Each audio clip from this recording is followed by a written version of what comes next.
Hello, I'm Lynn Stansbury-Brustahan, and I'll be your course instructor for SPED 702, Social and Communication Skills for Students with Autism Spectrum Disorder.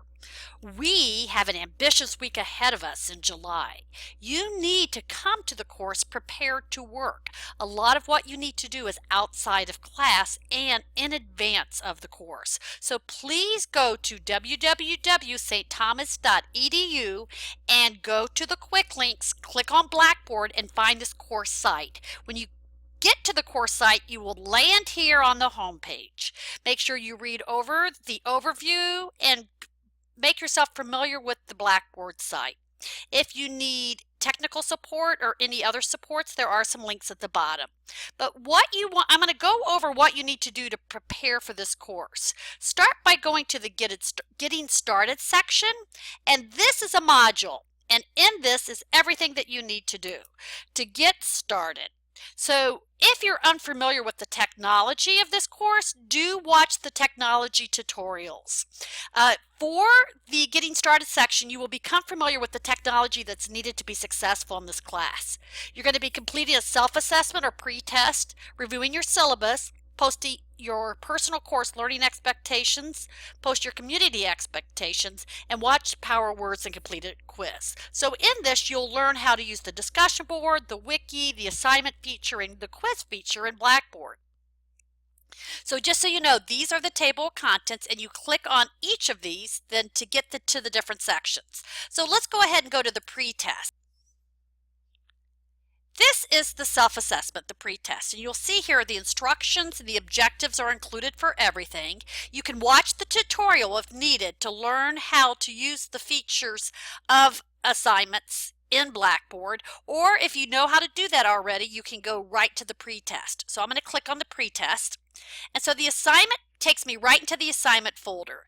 And number 1 is where you find the assignments. Number 2 is where you place the assignments once you have completed them. So when you click on this, you have the opportunity to download the assignment to your computer. Do so, and then save it. Don't open it up and type into it, because if your computer electricity goes off or something happens, you'll lose all of your information. So you want to make sure you're typing into a document, not on a cloud, but on your actual computer. When you're ready to submit it, you'll browse your computer, find your completed assignment, and then you'll upload that by hitting the submit button. Discussion board you'll need to do is read the prompt and then reply to the prompt. So let's go into it. And so read the prompt, and then this is the reply button. You'll reply. The other activity that you need to complete in the Getting Started section, and you can always go back to the Getting Started section by going to the tab in the left-hand column, is you need to do the wiki, the Community Expectations Wiki. There's a tutorial to tell you how to do it, but if you already are familiar, you can go right in and launch into the wiki. Now the wiki, to get into it, you click on Edit Wiki Content, and what you do is you go to the last entry, hit Enter, type in your response, and then hit Submit. All right, so get the last part of the Getting Started activity is you are going to watch the Power of Words. Some of you may have seen it in a previous course, but this is a nice reminder, and you're going to complete the quiz. So there's some optional resources on there if you like to do that as well, but you'll complete the quiz of the Power of Words. So when you go to the quiz to begin, you click on the Begin, and then you answer the questions and save as you go each answer, and when you're ready, save and submit. Do not submit until you've completed the quiz. Another thing that you need to do is your readings and some online modules in advance, and you can get to it from the Getting Started section, or you can click on Readings. You can click on Assignments to get there. You can click on the Internet modules. There's lots of different ways, but let's talk about the 2 assignments you need to complete in advance. So for the assignments that you'll complete in advance, you can complete the quizzes, meaning that you need to complete reading and internet modules and the evidence-based practice paper. So you can click to this through readings, or you can just scroll down and there's folders for the reading quizzes and internet module quizzes. Let's go to the readings. So with the readings, all the readings can be linked here. And the readings come from the textbook Quill and Stansbury Brusnahan 2017, and you will be reading every chapter in that book. There's also some optional. We have in the 703 Methods and Materials courses for autism, we're going to be using the text Jansen. If you want to go ahead and purchase that, you can do some of the optional readings from that text. I've also included a copy of Jansen Chapter 5 so you can see what that book looks like. Other required readings are found in this folder, and you will see there's some optional readings for those of you who are coming in with some expertise and you want some additional information. The reading quizzes will let you know what materials you should have reviewed ahead of time. Now, the good news is that you can get into the reading quizzes at any point. So look over them before you begin reading and see what the questions are so you know what you're looking for. So it will also tell you the source of where that answer is found. So save each answer as you go. Each of the quizzes have 10 questions, but at the end, if you've missed some, you are unsure of some, there are some extra credit questions so that you can make sure you get top points for each of the assignments. Make sure you save answers as you go, and what you want to do, make sure you do, is you save and submit only when you're finished. If you do that earlier, then you'll get the answers and there's no chances to redo a test. So make sure that you don't submit until you are ready to submit. So that's the reading quizzes. Also under assignments, you will find the internet modules. There are 4 reading quizzes, and there are many internet module quizzes. So you will see that they're all listed here, and you can link to which ones have to be completed in your by going to that link, internet modules. So just so you're aware, let me go ahead and go over there. The internet modules come from 2 sources. Okay, and here's the whole list of internet modules. You are looking to complete between the reading quiz and the internet modules, you're looking to get 15 points. There are 17 modules, so anything you do above the 15 points becomes extra credit points. It gives you a little leeway in the other assignments. So with the internet modules, you'll find some of them at Autism Focus Interventions Resources and Modules. That's a free online site that has all 27 evidence-based practices planned to be on there. They're doing modules as we speak, so some of them might not be completed yet. There's also Autism Internet modules, and both of these are free. So make sure that you pick out those that you think are going to benefit you most, and if you're a go-getter, you might complete all 17 of these just to become very familiar with this. The last activity you complete before coming to class, in addition to all of the reading and the internet modules, is you will complete the evidence-based practice paper. So the evidence-based practice paper should be submitted during the week of class, but you should complete it before. So don't submit it until we've gone over the criteria in class and you're sure you've got everything you need in there. You have to pick from this list of evidence-based practices because they're the ones focused on social and communication skills. So you'll see there.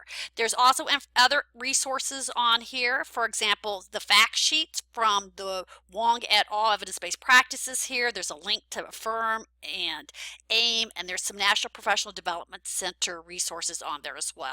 So there's lots of great resources. But what I'd like to do is go over this activity with you. Okay, I'm going to explain the evidence-based practice assignment. It's not due till Wednesday of the summer class, but for an optimal learning experience, you want to complete this in advance. It's worth 20 points. And you're going to choose an evidence-based practice for students with autism that targets improvement in social and or communication skills. And there's a list of options. You need to pick from that list.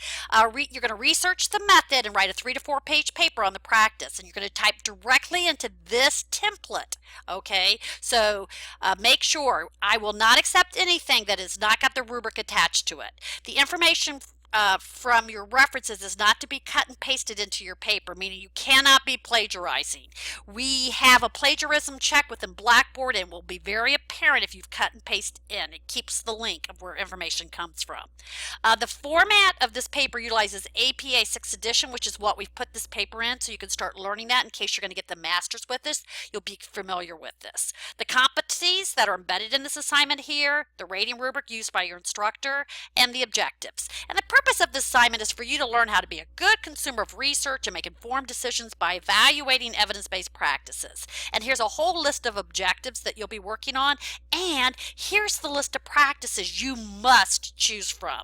Now, you don't have to do your own research here. You just have to go to the resources we've provided you to find the information. For example, on the Affirm module, you'll be looking at the tab called Selecting Evidence-Based Practices to get information. You can also use information from the quill text on the chapter on Selecting Evidence-Based Practices, or the Simpson article that's on the Blackboard side about evidence-based practices. You can use the internet modules from Affirm, and Autism Internet modules are aimed to answer these questions. You might use the fact sheets from the Evidence-Based Practice article by Wong et al. And the Evidence-Based Practice Briefs on the National Professional Development Center site might be helpful. So let's take a look at what the steps of this assignment are so you're very clear. I put everything in very small text, but this isn't a Word document, so you can blow it up if you need to see it bigger. So the first part of this assignment is you will describe the 4-step process outlined in the Affirm site under the tab Selecting Evidence-Based Practices. Okay, so you'll be talking about identifying the behavior, defining the extent of the behavior, collecting baseline data, establishing an observable, measurable goal or outcome, and choosing an evidence-based practice. So you will go to the site that we've provided you a link to, and I'm going to open that up. So on the Affirm site, you can watch a short video. You will see all the information you need to do this first part is located here about identifying the behavior or skill, collecting baseline data, establishing observable and measurable annual goals or statements, and choosing an evidence-based practice. Next thing you will do is identify need. So with this, think about a student with autism that you've observed in one of their areas of need in social and communication skills that could be identified through an assessment. And once you've identified that need, describe a little bit about it and then write a goal and objective. The goal must have a direction, a target skill, and a present and ending level of performance. So Barry will increase communication skills from currently using one word to describe an object to using a complete simple sentence of 5 words in 3 out of 4 opportunities.